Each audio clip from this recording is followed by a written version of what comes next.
I read this op-ed in the Wall Street Journal by Michael Steele, chairman of the Republican Party. And in that op-ed, he says, you know, I'm against government health care. Government health care is really, really bad. We don't need government health care. But what we need is to protect Medicare. Right? And of course, he goes on a radio show on NPR, and they rip him to shreds because Medicare is. But he won't come out and say Medicare is a bad idea, because they're old people who are suffering, and we can't afford to let them just fend for themselves.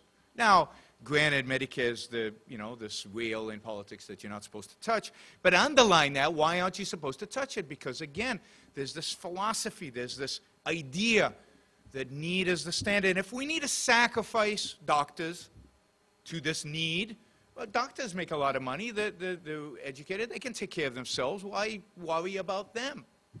If we need to sacrifice the wealthy, those evil wealthy who made $250,000 or more, then that's okay because they've got a lot of money. They don't need that money, right? And these people really do need it. So it's okay.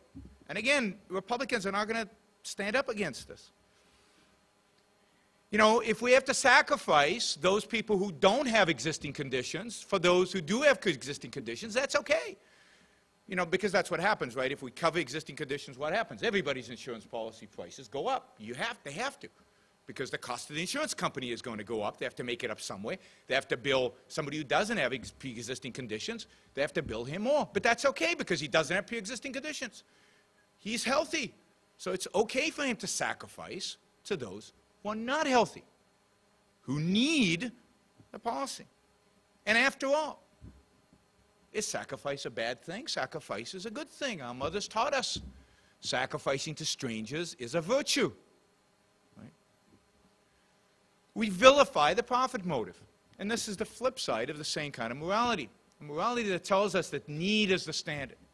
And sacrifice is demanded of us. And sacrifice is a virtue. Sacrifice is the standard of virtue. The more you sacrifice, the better you are from an ethical perspective. Right? The flip side of that is what? If you're selfish, that's evil. That's bad. Don't think of yourself first. Think of yourself last. Be selfless, right?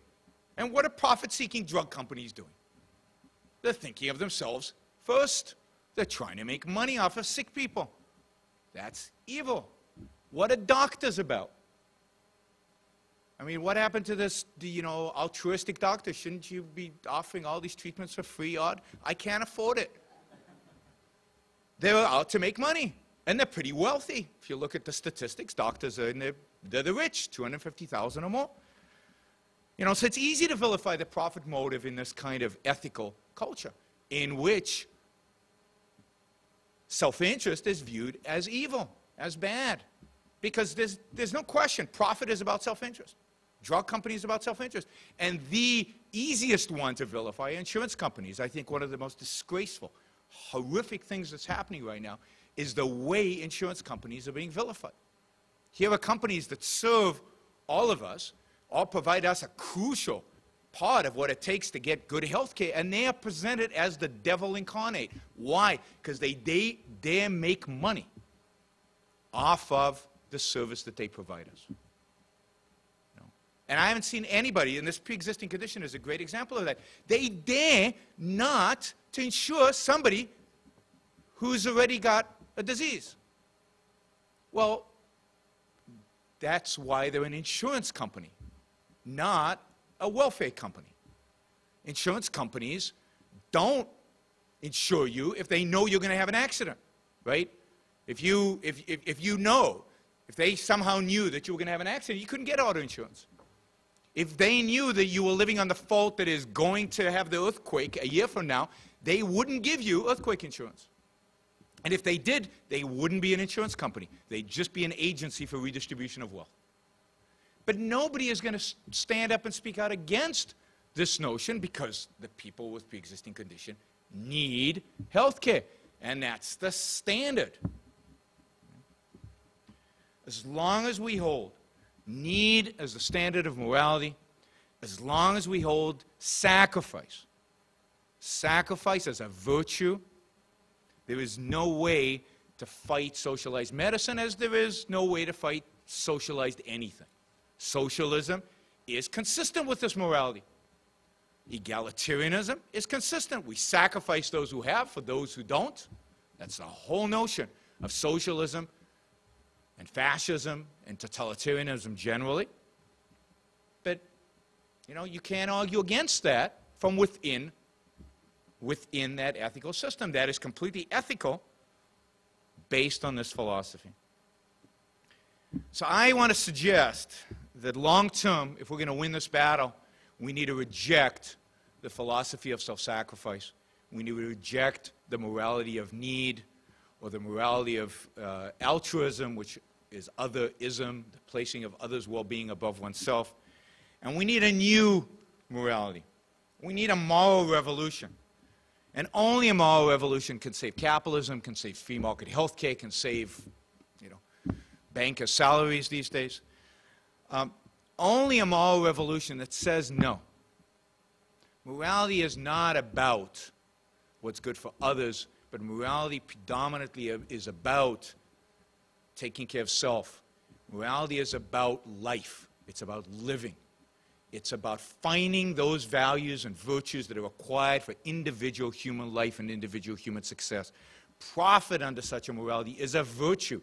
Drug companies are heroic for doing what they do and making the money that they do, and shouldn't apologize for a cent of it.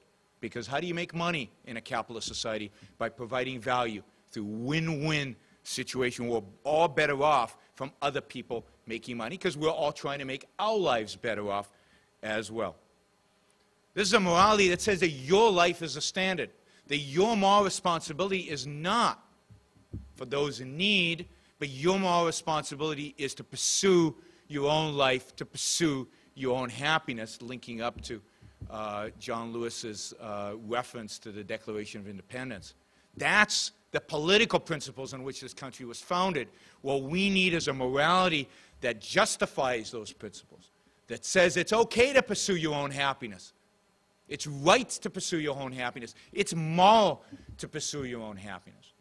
Because a system in which we all view the pursuit of our own happiness as moral, the pursuit of our own life as moral, long-term, rational, is a morality that says, you know, leave people free to do so. Leave people free to find the best health care that they want. Leave people free to make mistakes. You know, some of us will go to the witch doctor and try to cure cancer with witch doctor. I mean, but we have a right to do that. We should have a right to try experimental drugs. We should have a right to really personalize our medicine. Personalization of medicine is ultimately about, it's not just a new thing, it's an old thing. It's about making choices about what's good for me. But that should be the moral imperative.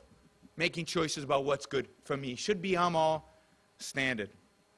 Now, I'm trying to introduce a new moral theory in like 2 minutes.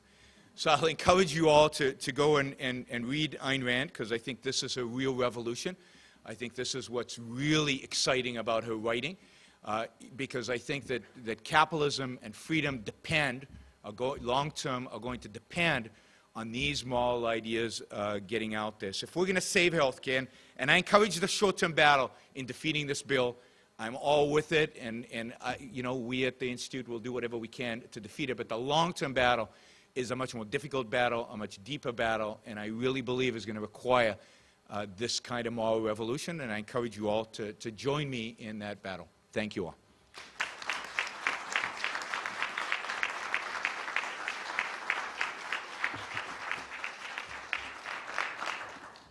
Thank you, Yaron.